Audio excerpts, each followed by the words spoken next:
सर्वेभ्यो नमो नमः। अद्य अस्माकं विषयवस्तु अव्यय प्रकरण अर्थात अव्यय के बारे में हम आज जानेंगे। अव्यय किसे कहते हैं और ये क्या होते हैं।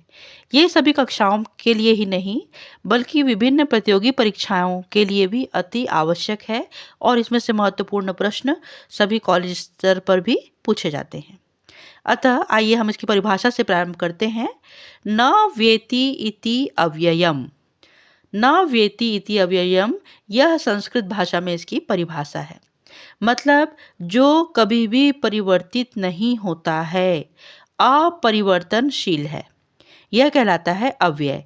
कहाँ कहाँ पर अपरिवर्तनशील है?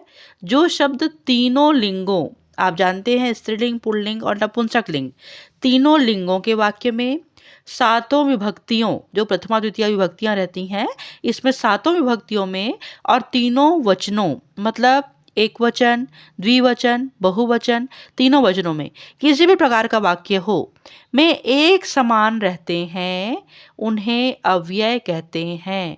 अर्थात जो बदलते नहीं हैं।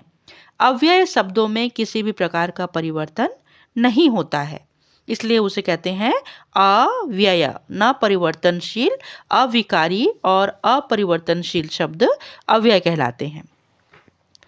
अव्यय को मुख्य रूप से 5 प्रकार में बांटा गया है। कभी भी अव्यय की परिभाषा बताइए, यह प्रश्न, या कितने प्रकार से बांटा गया, यह प्रश्न नहीं पूछा जाता। प्रश्न हमेशा पूछते हैं वाक्य में से अव्यय बताइए, या फिर अव्यय दिए गए रहेंगे उनका वाक्य प्रयोग कीजिए। इस प्रकार के प्रश्न आते हैं। तो हमें जानना चाहिए कि कौन से शब्द हैं जो अव्यय होते हैं। पहला, क्रिया विशेषण अव्यय, माने कोई भी क्रिया की विशेषता बताने वाला कि वो कब हुआ। समय सूचक ज्यादा होते हैं ये वाले जो अव्यय होते हैं, ये समय सूचक होते हैं। जैसे यदा तदा, यानी कि जब तब, कदा कब, एकदा एक बार, इस प्रकार ये समय को बताते हैं। यहाँ पे हम प्रातः, सायं, ये सब भी ले सकते हैं जो समय बताएं। दिन बताने वाले अद्य, स्वः, ह्यः, ये सब भी क्रिया विशेषण अव्यय में आते हैं। दूसरे प्रकार है संयोजक या समुच्चय बोधक अव्यय, माने कि जोड़ने वाले, वाक्यों को जोड़ने वाले, बीच के जो बिटवीन होते हैं ना, वे वर्ड, जैसे कि एवं यानी कि और, च माने कि और, परंतु माने लेकिन। इस प्रकार इन शब्दों को जो संयोजक शब्द होते हैं वे भी क्या होते हैं? अव्यय कहलाते हैं। दूसरा होता है संबंध बोधक, माने कोई काम होगा तभी दूसरा भी काम होगा, दोनों के बीच में संबंध स्थापित करने वाला। यावत तावत, जब तक तब तक, है ना। बिना, अंतरा, रीते, ये सब चीजें क्या है? संबंध बोधक अव्यय होती हैं। अगला है विस्मयादि बोधक, जिन्हें सुनकर हमें आश्चर्य हो, हमें घृणा का भाव हो या हमें अधिक उत्साह का भाव हो, विस्मय हो, आश्चर्य हो, तो वो कहलाते हैं अहो, धिक, भो आदि। ये सभी भी कैसे होते हैं? अव्यय होते हैं। और अगला और अंतिम प्रकार है निषेधवाचक अव्यय, मतलब कोई भी वाक्य में नकारात्मक बात को कहना, न, नो, नहीं, माँ माने भी होता है न, नहीं करना। ठीक है, माँ माने संस्कृत भाषा में माँ माने माता नहीं है। यहाँ पर देखिए माँ कब होगी?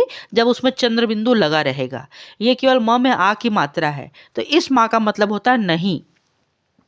माकुरु, है ना, माँ कोलाहलम, माकुरु बोलते हैं ना, माने कोलाहल मत कीजिए। तो ये होता है अव्यय के प्रकार। अब अव्यय बहुत सारे होते हैं, इनको आप लोगों को सभी को पढ़ना है और याद करना है। याद करने के लिए रटने की आवश्यकता नहीं होती है, एक बार आप इसको ध्यान से देखेंगे तो समझ जाएंगे कि यह अव्यय है करके। जैसे कि पहला वाला है अद्य। अद्य माने होता है आज। यहाँ पर वाक्य हम बना सकते हैं अद्य भवान कुत्र गमिष्यति। इस प्रकार से यह वाक्य बन सकता है। ठीक उसी प्रकार शब्द है सह। माँ का जो मैंने बताया था, देखिए यहाँ पे लिखा है माँ माने मत, कोलाहलम माँ कुरु। ठीक है। यत्र, यत्र माने होता है जहाँ। इसका 5-6 प्रकार होते हैं, यत्र, तत्र, कुत्र, सर्वत्र, ये सभी अव्यय कहलाते हैं। यत्र माने जहाँ, यत्र धूमः तत्र अग्नि, जहाँ धुआं है वहीं पर अग्नि होती है। च शब्द दिया हुआ है, च माने होता है और, वाक्य कितना सुंदर बना हुआ है, देखो। अहम संस्कृतम गणितम च साधु जानामि। अब यहाँ पे अहम जो है वह बदल सकता है, ठीक है। ये विषय के नाम है, संस्कृत और गणित। साधु शब्द जो है वह विकारी शब्द है यह भी, और च शब्द जो है वह है अव्यय, जो कभी भी परिवर्तनशील नहीं होगा।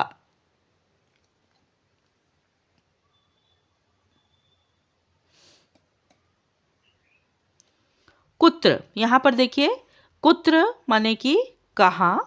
त्वम कुत्र गच्छसि, इसका वाक्य प्रयोग है तुम कहाँ जा रहे हो। कुत्र शब्द क्या है, अव्यय है। ठीक उसी प्रकार से सर्वत्र, सभी जगह पर। अति सर्वत्र वर्जयेत, अति जो है वो सभी जगह पर मना होता है। और भी कुछ महत्वपूर्ण अव्यय यहाँ सामने है आपके समक्ष में। ननु माने अवश्य ही, न माने नहीं, अधुना माने इस समय में, अधुना अहम क्रीडामि, इस समय मैं खेल रहा हूँ। ठीक है, इसी प्रकार से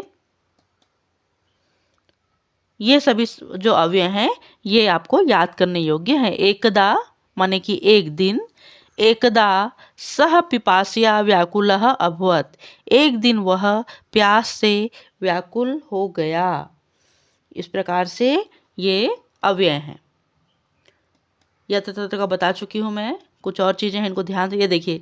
ये शनैः शनैः और धीरे धीरे को देखिए।